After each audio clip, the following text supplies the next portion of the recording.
So this video is going to be a little bit different, and it's going to be different and kind of hard. Well, not like a lot of my videos aren't hard, but what I'm trying to say is there is a dark side to our childhood trauma symptoms and our issues. Maybe my video editor can throw in some Halloween music or some lightning bolts. Cue that stuff. And I'm trying to be funny here to lessen this stuff, and this video is going to be about not taking our dark side so seriously by accepting it, which is actually the way through it, something called shadow work.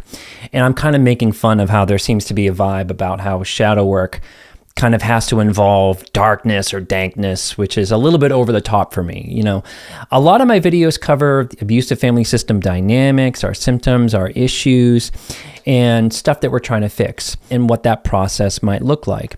And it's important to feel seen and validated in that stuff, because if given the choice early on in our childhoods, we would have chosen none of this mess that we're going through. However, there is also a dark side to a lot of us. There was for me.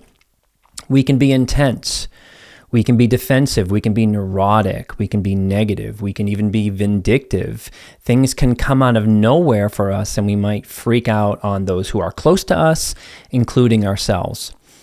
We might control, we might be highly pessimistic. Of course, those things are there too for us. It's part of being human, and I think to be human is to have some kind of wounding that we all have to deal with at some point. This is directly in line with the surgeons and people looking into shadow work, which a lot of is rooted in Jungian psychology. Shadow work, as I understand it, is uncovering our unconscious, which is like the major role in good psychotherapy, I think, and accepting that we have some hard things and hard ideas that kind of run us, accepting that we have difficult behaviors and difficult thoughts. The hard part is, I think, due to shame and putting on a good image of ourselves to the world, something known as the persona, we came up with this persona or mask, if you like, for survival, and it creates resistance to having a dark side, or resistance to knowing about our flaws or admitting to our flaws. Being a people pleaser, for an example, is a persona that we came up with for survival, and it's hard to be called out on it because we think it's kind of totally who we are when that's not exactly true. Looking down deep in an advanced way is looking at why we people please.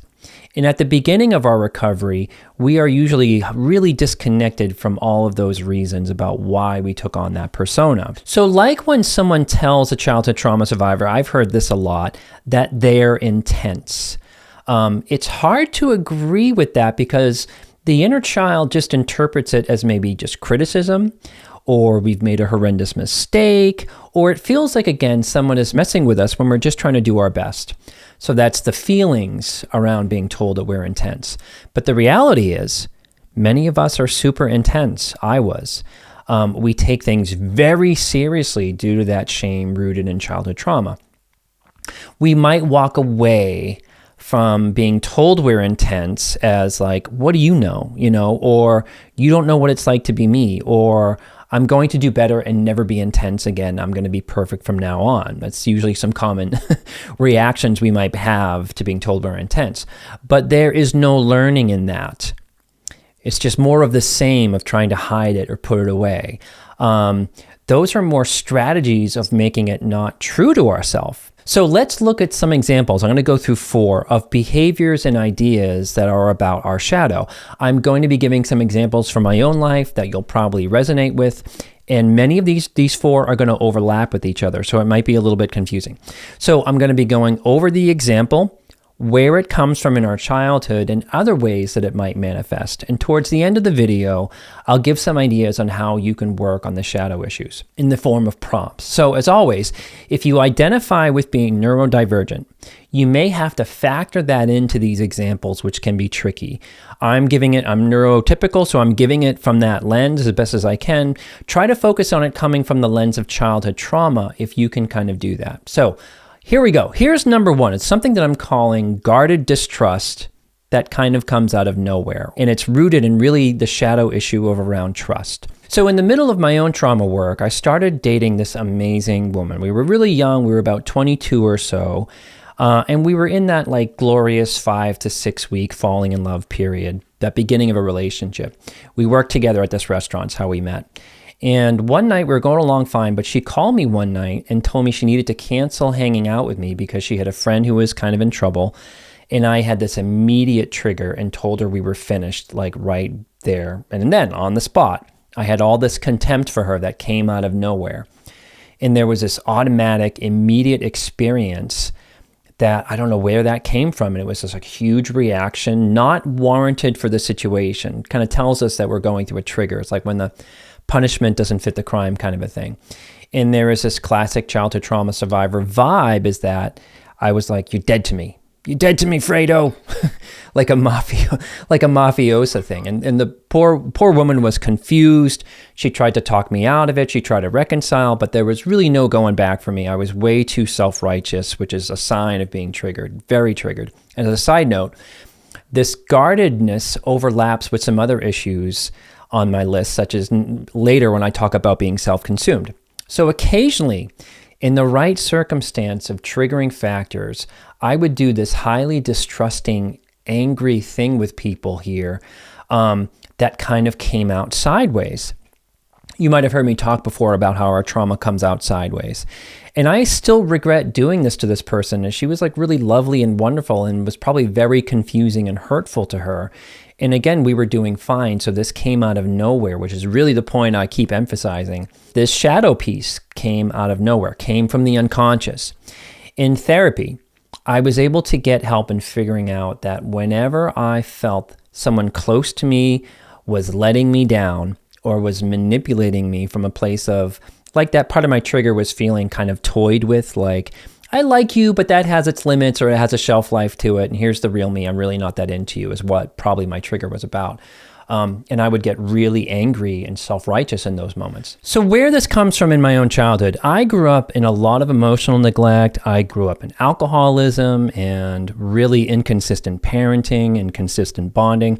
And as a young child, like in grammar school, my mother would leave for a full day to go drink or do whatever and not tell us sometimes where she was going. And our father would sometimes do the same thing to gamble. So we would be left alone a lot. Or worse, if she left us with him and he was home, because he was really a nightmare to deal with. So this would also happen during like things like being promised something like, yes, we're going to go see E.T. tomorrow. I promise that's when we'll do it. And I remember on those days waiting an entire day by like the window, waiting for my mother to come home, like a good 8 or 10 hours, like I'm 5 or 4 years old. And then the time had already passed to go see the movie or do the thing. So back to the present as an adult, when my inner child felt that others were placing more importance on something else, the knives would come out because my body remembered exactly what it was like to be with my parents and their addictions and always coming last. So that's the trauma around it. And for humans, that stuff gets forgotten. Our childhood stuff usually gets forgotten or put away or simply survived through. But the body and the inner child or the shadow, it's all relative, remembers. But the kicker is in our present life, we can put more anger and distrust and those big reactions onto those close to us in the present because they are safer to do that with than to do so with, say, my mother at the time. You know, we can be punitive, as how my mentor, Amanda Curtin, says that we put this well of childhood trauma onto others. Why? You know, I would never tell my mother how scared or disappointed I was due to the fear of losing her further. But we can put that misplaced mess of emotions onto friends and lovers and family in the present because they're kind of safer to do that with. They're going to be more available to do that with sometimes. Another reason to be more in tune and more aware of things in our sort of shadow self. So other examples of how this issue, the trust issue, might manifest. It might manifest in being obsessed with infidelity, like with your partner. It might come from keeping score about like invitations or inclusion with people around you. It might manifest in the way of sabotaging, like you leave them before they leave you kind of stuff. Again, think trust. Or building a case for how they actually don't want you. That's another version of it. Or not fully going deep into situations and kind of playing it safe and superficial and aloof for not wanting to get into situations where the trust is like a risk. So that's that first one about guarded trust issues. The second one, like I mentioned in the intro, is around intensity, what I'm calling intensity, taking it way too seriously out of nowhere. You can probably already see how those two things are related, like the number one and number two. So in jobs, I would often get this feedback about being way too flustered when it wasn't really that important, or took things way too seriously. And even after a lot of trauma and group work, I remember a good supervisor that I had at this weird entry-level finance job that I had for like a split second, and like this great guy, the supervisor, and he would ask me questions about something that I would interpret kind of as an attack. And one day he just really called me out on it. It's actually super helpful when we like and we respect people that call us out on some things. It makes for better safety and kind of landing or taking it in about we kind of do things. So it's helpful if you like them when you're getting feedback from them. And he asked me a question one day, and I got really defensive and answered it from this place. Think like Beaker from the Muppets, like self-consumed, some anxiety. And he was like, I'm just asking, like you get all hyped up when I just need to know things. And we had a good enough relationship, and I had done enough work at that point that I could hear it or not take myself too seriously at that point. And even change my vibe around him or my intensity around him. But I had heard it before, though. I had heard from coworkers in sort of other places, and they were like, dude, it's just chill. It's just not that big of a deal.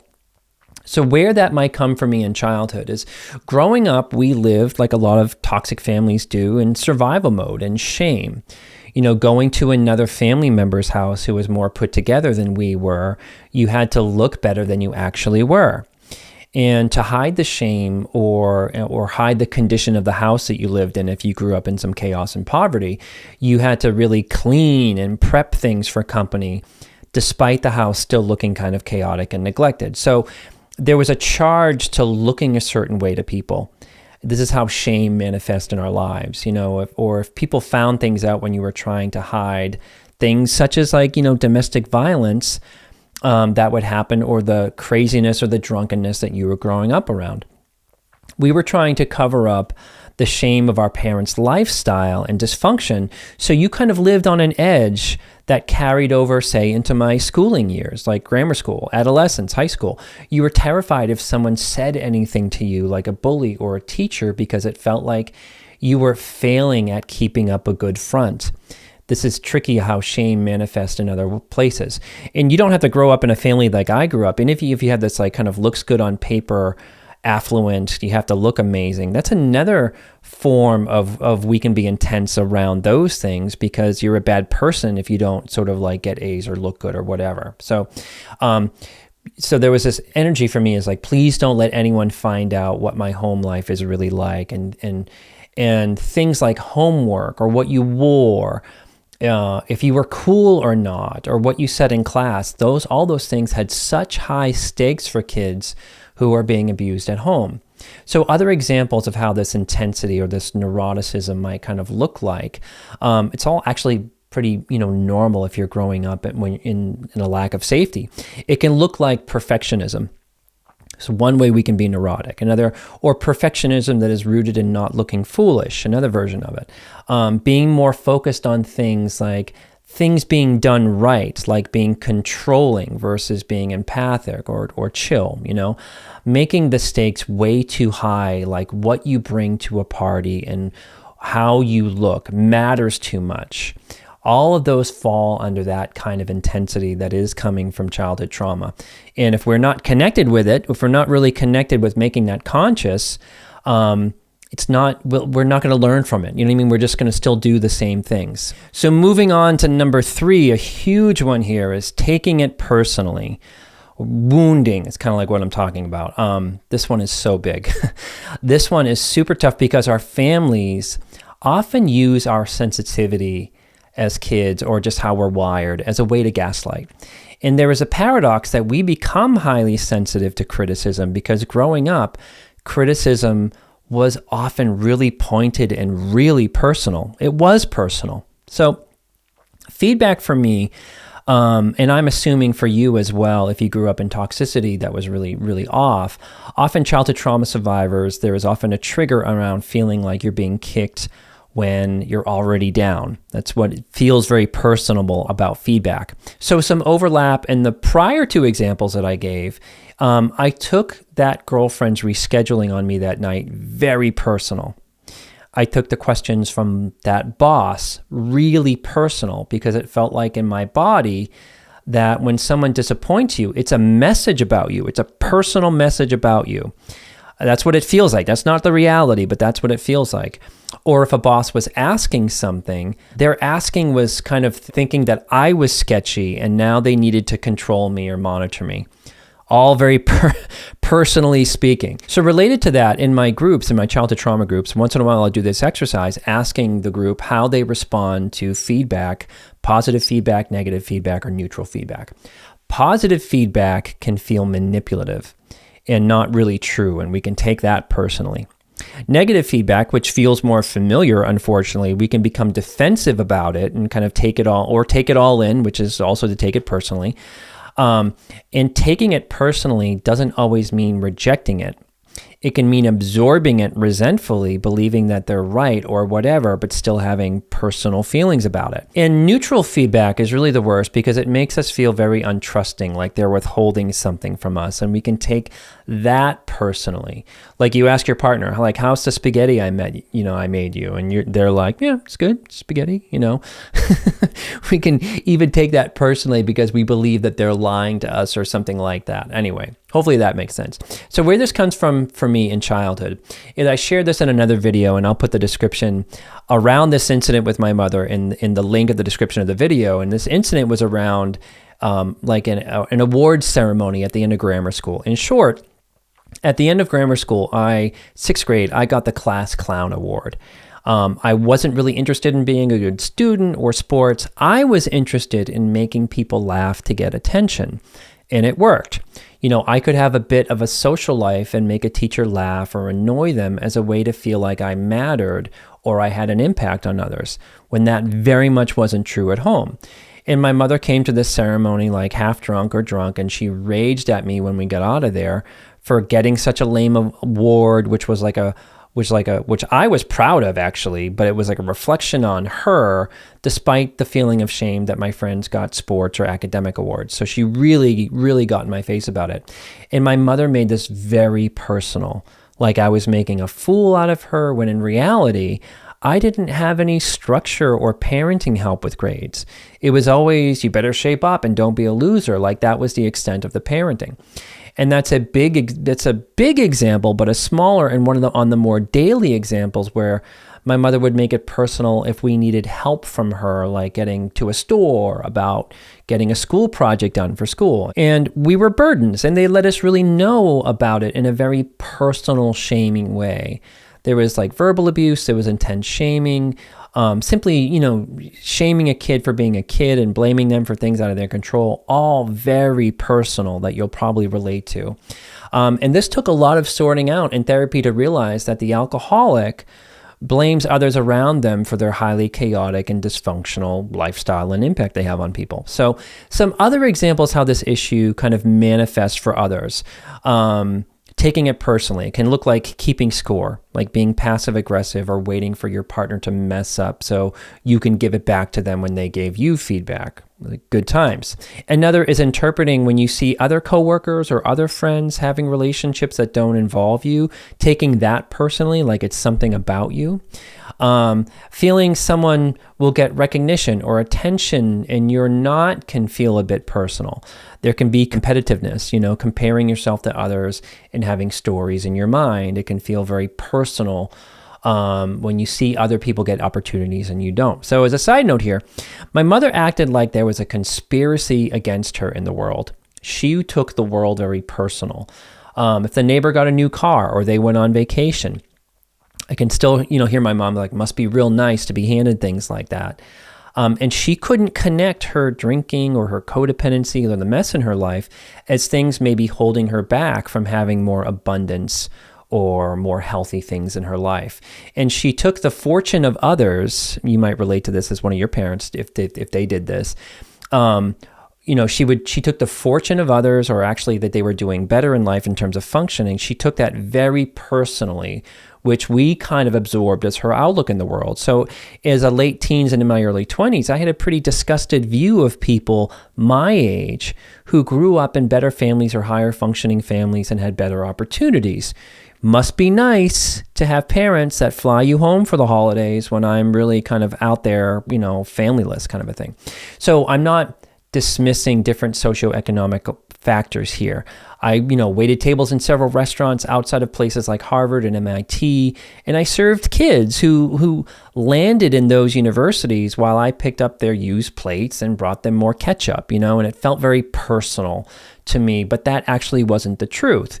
We can gradually shift out of our disdain or taking it personal or being overly focused on the fairness about the world to kind of not caring about that so much. The world definitely didn't have a conspiracy going for my downfall, but it felt like that during the time when the reality is there was kind of a conspiracy in the world about my success much later. So that was number 3, taking it personally, and I hope I kind of made sense there. Number 4 is being self-consumed. I've got this labeled as essentially a problem of the shadow when it comes to ego. We could almost look at this one as the culmination of the last 3, trust, taking it personally, being intense or being neurotic. Being self-consumed, I think, means to be operating in what Eckhart Tolle describes as the pain body, meaning that you're operating from a place of pain rather from a place of presence. It doesn't mean like you have narcissistic personality disorder. I get that question a lot. It does mean we can have some kind of narcissistic traits, because to be self-consumed from childhood trauma means to be in a bit of a vacuum or a bubble. And we grew up in bubbles. We grew up in vacuums, especially if you were neglected. So what do I mean by that? Picture a coworker. You might relate to this. You might have worked with people like this. Picture a coworker who feels like the place is out to get them, and they're kind of on edge. They have an edge to them. They feel like things feel very personal in meetings, or not being invited to when other coworkers go out to lunch. They feel it's personal that everyone around them comes from such better relationships or better families, which probably isn't all that true maybe. They feel like the place makes it personal, and they get intense about projects or don't trust that the new person isn't going to take their place or get them fired. Anyone relate to somebody like that out there? What I'm trying to say is that coworker is really unconsciously behaving just as they did in their family of origin, say as a scapegoat. There's that pain body that we might see in somebody else, or what they're operating from. Another example, like, have you ever gone to a social gathering, maybe you're not in a good place, and you kind of assume there's this kind of energy and you're feeling like people can see right through you, and that's exhausting to you. That's what childhood trauma does to us in terms of being self-consumed, meaning that we really feel like convinced that it just feels like there's a conspiracy going on, and kind of that people know how awful we are or something like that. So when I think of being self-consumed, for me, it means to be convinced that people think of you in a certain way, when in reality, they don't really think about us at all, since they're just focused on themselves and what's in front of them. It's my experience. Another way to look at it is how this played out for me was I had this sense that being around others felt like everyone knew how terrible I was. In college classes or at jobs I had, in friendship circles or bands that I played in, I was always acting out unconsciously from having this to prove myself to people who I assumed thought I was kind of terrible, while having that belief that it's what people really thought about me, which wasn't true. Another way this played out for me was when I started therapy, and shortly after sobriety, I was all about it to the point that I really annoyed people. I had to let everyone know that I was figuring things out, and I wouldn't stop talking about it. I had to let everyone know that they probably had terrible families too, and I would really go out of my way to let them know that. Like, that's big. I guess I'm probably still doing that. But this was really different. In recovery, there's this period of being somewhat on a pink cloud, or being a bit intoxicated with a new healthy reality. But being self-consumed also comes with a lack of awareness of how you impact others and how you make them feel. What's a little bit scary about that, it's a lot like our family. So we kind of learn to be self-consumed by self-consumed people. And as a weird note, looking back, being self-consumed during that period in my life, that early recovery, was like having a self for the first time. It's like I was trying it on for the first time. and I had an opinion about things, and I had a way to be in the world. But it highlights how we can be so wrapped up in our own stories and our own stuff and our own pain and our own uniqueness that we can't really see beyond ourselves. And then as a side note about being self-consumed, what complicates it if we're struggling with dissociation, meaning being in our heads, not knowing how to really read people in the moment, and like perhaps if we're kind of dominating a conversation with somebody because we're anxious or we're nervous and we're not allowing for reciprocity because we're already feeling squirrely about being there or what we're sharing. It's another version of kind of being self-consumed. Here are some other examples of how being self-consumed manifests in our present life. One is, and I really want you to take this one in, this one's super important, being at odds with people. And I say this from experience. As a pretty self-consumed young man, I would walk away from positive experiences or social interactions or neutral ones, kind of triggered and in this like, what the F was all that? What did they mean by that? Why did they look at me like that? Blah, blah, blah, blah, blah. I had all these stories in my head. Or like, geez, that person was totally disinterested in anything I had to say. When in reality, that person that I was triggered by, they might have had something kind of going on. Or if we're at a party, maybe they had too much to drink, or we're just preoccupied with something. And to be self-consumed means to make things about you. It's a clue if you notice if you're often disconnected or kind of baffled with others that your inner child might be interpreting or overly reading from that place of self-consumed pain. Or they're just all jerks. That could be a reality too. But maybe they can't be all jerks. You know, I'm not trying to take away a present piece there.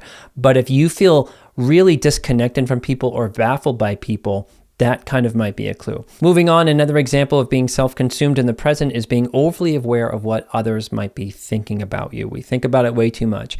Being a people pleaser and reading that you weren't appreciated or acknowledged enough, being evidence that you didn't please enough or provide enough in a good enough way, that's another version to be kind of self-consumed. Another example is noticing that you feel the need to connect with others from a place of either negativity or complaining or things like gossip. Lots of people do that, but do you notice that you connect with others in a certain way, like oversharing or pessimism? It's another version of being self-consumed. Being exhausted by people might also be a sign of being self-consumed, like even people you might want to be around, like jerks are exhausting. So I'm not talking about that. But what the self-consumed thing here is being self-consumed is being somewhat run by our trauma in our inner child, that we feel like we have to present ourselves as wonderful and full of energy and doing great instead of just showing up. Feeling like you have to pretend to be social or hide all the ick or shame means to be in that kind of pain body. In a common situation in my couples work where one kind of wants to have more of a social life as a couple and the other one wants to isolate and has little social connections, they might be self-consumed in the way that they think that being social is a waste of time or a distraction from living in their head. It's kind of a thing. So now that I've probably thoroughly bummed you out, let's get to some places on how to work on it. So what does it all mean and how to work on it? Shadow work and accepting our stuff and accepting ourselves and diving into these issues will gradually result in the following list. Number one is taking ourselves so much less seriously. It's actually really nice, but don't interpret that as me minimizing you or that you have to pretend to not be bothered by things. You've just done enough trauma work to realize that you're just not interested or you don't need to go to those intense places anymore. Number two is you're less bothered or triggered or offended by people, places, and things. It feels less personal. Number three is you see the humanity in others because you've accepted the humanity more in yourself, which is really nice. You're less self-consumed. Number four is you don't have to hide negative emotions or issues so much. They're more normalized for you because you've embraced your humanity a bit more. Number five is you're growing into a more mature, balanced place, which is really nice. Number six is you've appreciated that growth and even feel grateful that you're not acting out from those old places anymore. And last one, number seven, is you're disinterested in a really good way about faults and issues and what people do and what people don't do, which is really nice.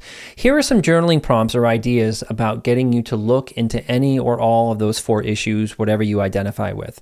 Number one is write out the issues that you really resonate with. The 4 issues again were trust, taking it personally, being self-consumed, or being intense. Write out specific examples of these manifesting in your present life, how they might come up unconsciously. Number 2 is what comes up for you around these specific examples. Do you experience shame or regret or anger about being self-consumed or intense? And remember, the more we judge and the more we repress, the more we distance ourselves from having some mastery over it or some learning. I still feel a little bit of regret from those trust issues or my reactions, but I'm also able to hold space and understanding about how my trauma got me to those reactions. So the third journal prompt is, how did the issue that you're thinking of out of the 4 or all 4 come from growing up in abuse? How might have you been conditioned to be intense? Think survival mode. How did your heart get broken around trust? Think of those issues about being, mattering to somebody, our parents. In what ways did they make it personal versus using healthy parenting? Like being made to feel like a burden when they signed up to be a parent. What caused you to have to go in your head and be on defense so much? So those are some questions to there. And the last one is, what prevents you from having compassion for yourself and admission about these issues? Despite obvious reasons, what specifically feels hard to accept or admit to these issues? For many of us, it's hard to admit to things like we spent our lives trying to not make true, like the intensity was trying to cover up shame. So we try to do things so perfectly, and it's hard to admit to that. Related to that, we put a lot of energy into not being like our parents, so it's difficult to admit flaws when we really try to do our best and try to be a better person coming from where we come from. So those were the journal prompts. And if you'd like to have access to extended prompts on these issues, check out my monthly healing community membership. It's right up here, where specific issue prompts go out every Monday to members. And there is also a bi-monthly live Q&A with me sessions over Zoom, as well as all access to my childhood trauma e-course work, doing inner child work. It's all right up there. Shadow work can be kind of a surrendering or admission to things like being intense or self-consumed. And this kind of feels scary because in our family of origin, to submit, surrender, or admit faults meant that you were a bad person, which isn't what this is about. You also kind of have to have a good sense of humor about it. Like, that was helpful to me. I wouldn't be here if I was still defending against my flaws tooth and nail. And gradually accepting them actually helped me resolve them. And no one died when I admitted, I didn't die when I admitted about my intensity or my aggression or my negativity, but due to shame. And working down through to our actual integrated persona, it can feel really, really hard in that way. Lastly, the hardest times I've had in my recovery, I really want you to take this in, was when I would have a sponsor or a therapist or a fellow group therapy member or a girlfriend challenge me about how I would act out from these shadow places with these issues and how I affected others. It might have been the hardest thing to take in their feedback, but there was a part of me that knew that they were right. But the pain was wrapped up in feeling like, again, I was being kicked while I was down because I was trying to do my best. And all that is a big dramatic story in my head at the time. And again, as kids, we put so much energy into adapting and hiding things and surviving and trying to be like this or trying to be like that. That when someone says, hey, what you're doing there is not really working and you have issues, it feels personal again, or it feels like a failure, which isn't true either. So more maturity and more freedom comes from not taking these things or ourselves so seriously, which is kind of counterintuitive to our bodies since we had to take everything seriously to survive. So I hope that this was helpful. I would love to hear your thoughts in the comments. And as always, may you be filled with loving kindness. May you be well. May you be peaceful and at ease. May you be joyous. And I will see you next time.